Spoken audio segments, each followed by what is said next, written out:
भाई और बहनों, मातृशक्ति को नमन। आपका हार्दिक स्वागत है, अभिनंदन है, सत्कार है। सनातन सत्य ये दृष्टि विज्ञान पर आधारित है।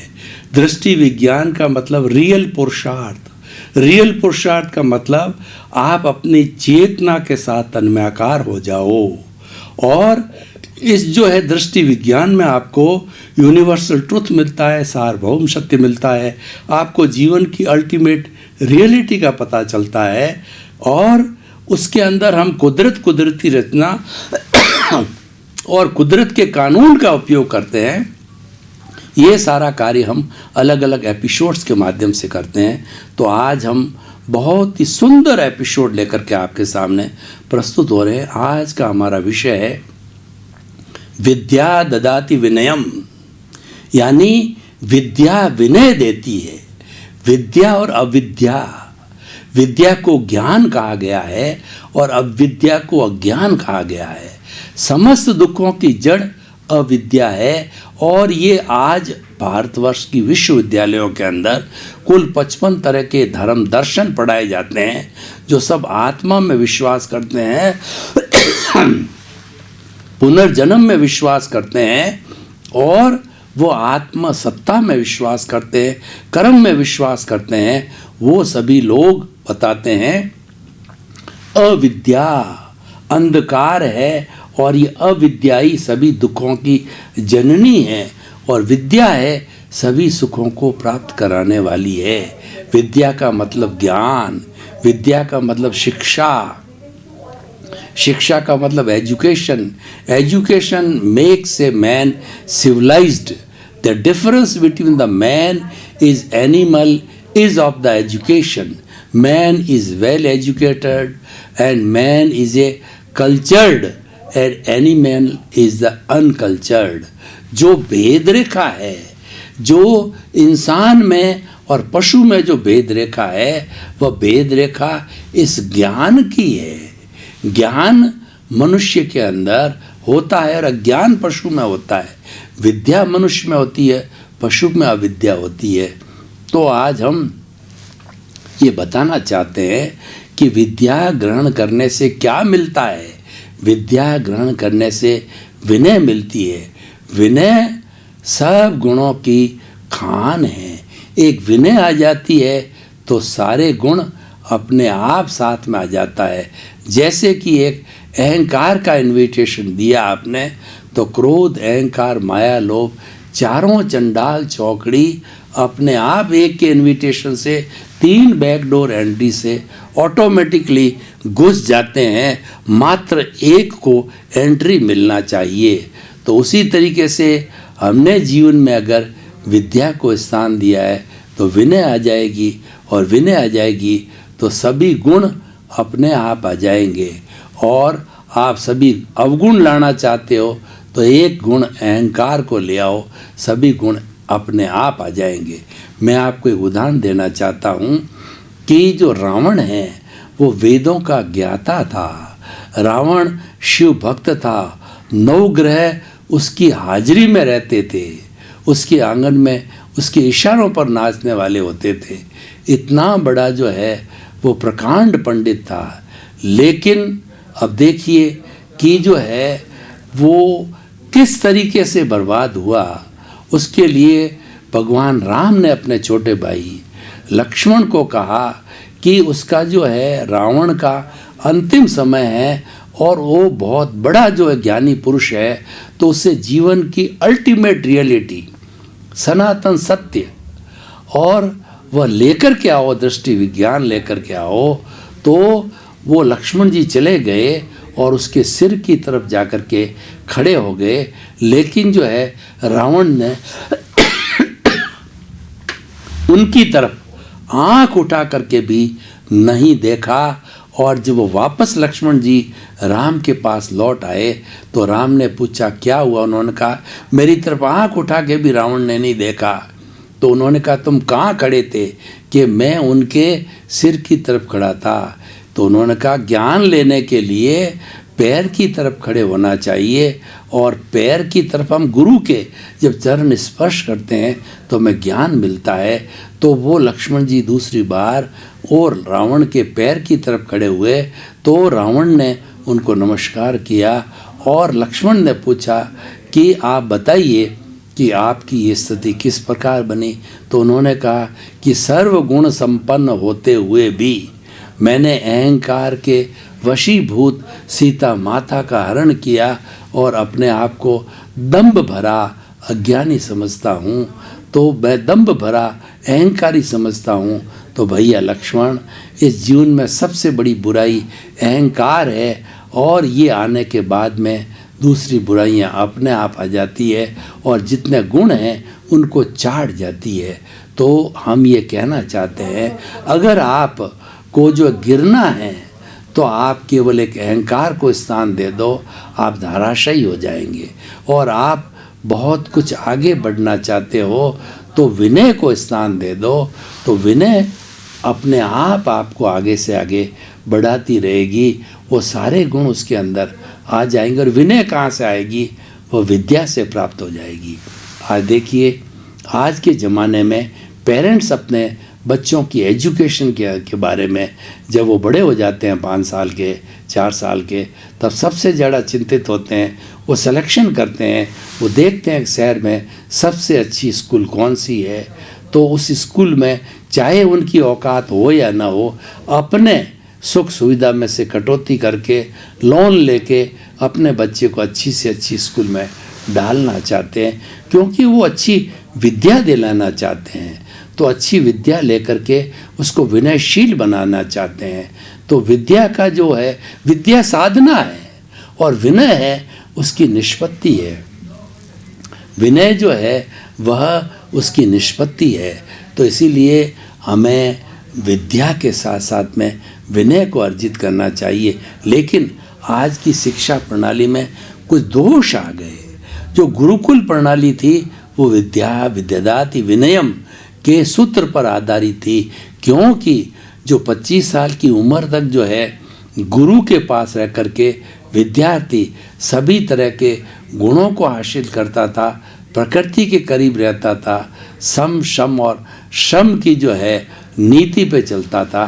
सम का मतलब ये होता है संभाव, और दूसरा शम का मतलब जो है कि अपनी बुराइयों का शमन करना, और श्रम का मतलब है शारीरिक श्रम करना।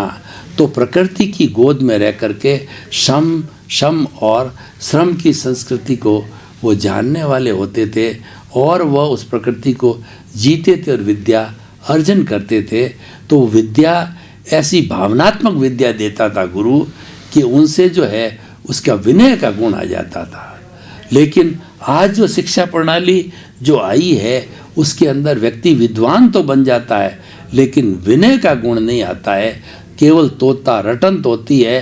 क्योंकि आप देखिए कि वो विद्वान तो बनता है, लेकिन विद्वान बना हुआ एक जज जो है क्यों जो घूस लेता है, और एक पढ़ा लिखा इंजीनियर है या वगैरह है वह क्यों रेप करता है, वह क्यों घूसखोरी लेता है, क्यों वह जो है भ्रष्टाचार करता है, और क्यों जो है वह बुरे कार्य करता है। वो इसीलिए करता है कि उसका भावनात्मक विकास नहीं हुआ।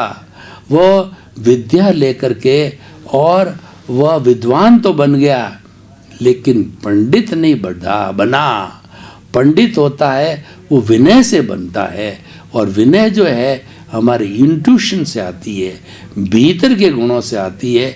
भीतर जो हमारा ल्यूमिनस बॉडी है, अवचेतन मन है, तेजस शरीर है, वहाँ के भीतर से विनय आती है।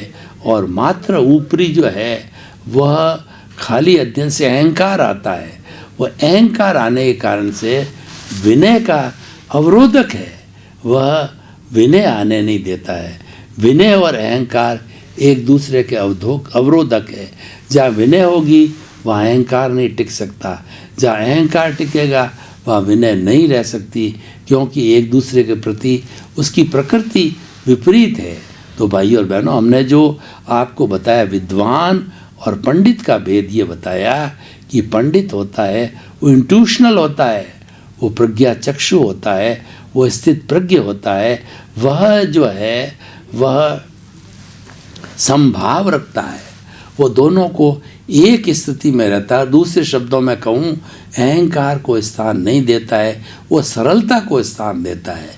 तो कहने का अर्थ ये है कि व्यक्ति जितना जितना सरल होगा उतना उतना व्यक्ति वह सुखी होगा, ज़्यादा को जोड़ सकता है और अधिक से अधिक जो है समाज के लिए परोपकारी बन सकता है। तो इसीलिए हमें जो जीवन में विद्या को ग्रहण करनी चाहिए। कौन सी विद्या? विद्या ददाति विनयम, जो कि हमको विनय दे। वो विद्या हमको नहीं चाहिए जो हमको अहंकारी बनावे, तोता रटन बनावे। क्योंकि पढ़ा लिखा व्यक्ति अपने आप को बड़ा सुपीरियर समझने लग जाता है। मैं तो ग्रेजुएट हूँ, मैं तो पोस्ट ग्रेजुएट हूँ, मैं तो डॉक्टरेट हूँ, मैं तो पोस्ट डॉक्टर हूँ, मैं कैसे झाड़ू लगा सकता हूँ, मैं किस तरीके से जो है सफाई कर सकता हूँ। यानी जो छोटे छोटे घरेलू कार्य है उसमें अपनी सुपीरियरिटी कॉम्प्लेक्स लगाता है और साथ साथ में समाज के दूसरे लोगों के अंदर जो कम पढ़े लिखे होते हैं उनको जो है वो झाड़ता है, फटकारता है। तुम तो मूर्ख हो, तुम्हारे पास ज्ञान नहीं है, तुम जो है वो ज़्यादा जो है वो प्रोग्रेस नहीं कर सकते। और इस तरीके से वह उलझुलूल बातें अपने स्टाफ के साथ में, मतलब वो अहंकार के वसीभूर होकर के और अपने सह कर्मचारियों के साथ में ऐसी बात करता है। इसका मतलब ये हुआ है कि उसने विद्या के सही स्वरूप को नहीं लिया है, उसने मात्र डिग्री हासिल की है। पुराने ज़माने में आप देखिए कि हमारी पुरानी कितनी माताएं थी, हमारी नानियां थी, दादियां थी, जो 10-10, 12-12 उनके बच्चे होते थे तो वो किसी स्कूल में नहीं गए, किसी पोसाड़ में पढ़ने नहीं गए, लेकिन उनकी इंट्यूशन इतनी डेवलप हुई थी कि वो विवेक का काम लेते थे। विवेके धम्ममाइये, विवेक ही धर्म है, विवेक से विनय आती है। जब उनके जीवन के अंदर कॉमन सेंस आ जाती, विनय का भाव आती, तो वह मानवतावादी बन जाते हैं, किसी के साथ दुर्व्यवहार नहीं करते, जीवन में सरलता आ जाती है, जीवन में अहंकार नहीं होता है। और ये सरलता जो है वह सभी सुखों की जननी है और वही विनय से जुड़ी हुई है। विनय और सरलता एक सिक्के के दो पहलू है। सहजता, विनय, सरलता, ये सभी पर्यायवाची शब्द है। इनका हमारे जीवन के अंदर औचित्य बढ़ता है, स्थान बढ़ता है। और दूसरी तरफ आप देखो कि अहंकार, सुपीरियरिटी कॉम्प्लेक्स और जो है ये करते करते व्यक्ति जो है वह धीरे धीरे ह्रास की ओर जाता है, वह व्यक्ति में गिरावट आता है, उसका व्यक्तित्व विकास अवरुद्ध होता है और वह जो धीरे धीरे रसातल में चला जाता है। इसीलिए हमें जीवन में अहंकार को स्थान न दे करके विनय को स्थान देना चाहिए। विनय का संबंध क्षमा से है। विनयशील व्यक्ति जो है व्यक्ति को क्षमा कर देता है। क्षमा वीरस्य भूषणम, जो है वीर का भूषण है, क्षमा है। कायरता कभी क्षमा नहीं कर सकता।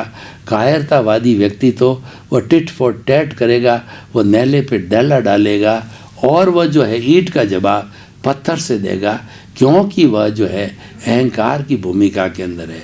विनयशील व्यक्ति सबको माफ़ करेगा, इसकी गलती हो गई, इसको क्षमा करो, और अपनी गलती के लिए भी जो है वह दूसरे से पश्चाताप करेगा, दूसरे से जो है वो विनम्रता के भाव के अंदर निवेदन करेगा कि मैं जो अज्ञानी हूँ, मेरे से गलती हो गई है, कृपया मुझे क्षमा करो, और प्रतिक्रमण करता है उन दोषों की, मेरे से गलती भयंकर हो गई, दोषों को स्वीकार करता है, ये दोष मेरे द्वारा किए होते हैं। और जब जो है वो जो है आलोचना, प्रतिक्रमण और प्रत्याख्यान करता है कि भविष्य में ऐसे दोष नहीं करूँगा, तो उसका धीरे धीरे सुधार होने लग जाता है।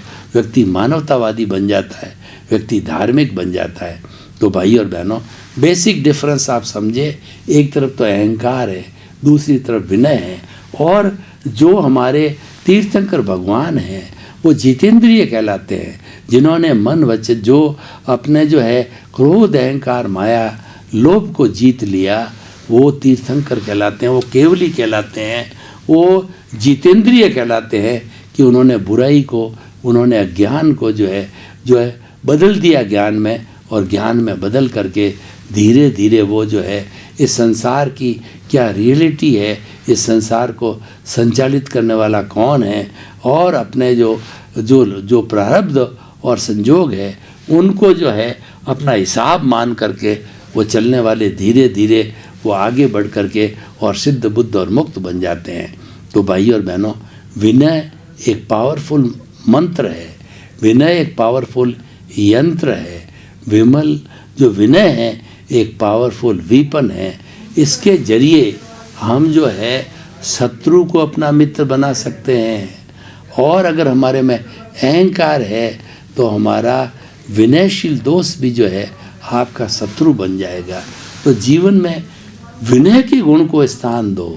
विनय का जब गुण आ जाता है तो व्यक्ति बहुत होलिस्टिक बन जाता है, और उस गुण का जो है वो उसकी जो उसकी जो सौरभ है, वह गुण की सौरभ है, वह दूसरों को भी मालूम पड़ती है, यानी दूसरे भी उससे प्रभावित होते हैं और उसको अपना रोल मॉडल मान करके और उसके इस गुण को जो है अपने जीवन में धारण करते हैं। तो भाई और बहनों, विद्या ददाति विनयम, ऐसा सुंदर जो है ये हमारा श्लोक है, या हमारा जो है इतना सुंदर स्लोगन है कि विद्या जो है विनय को देती है।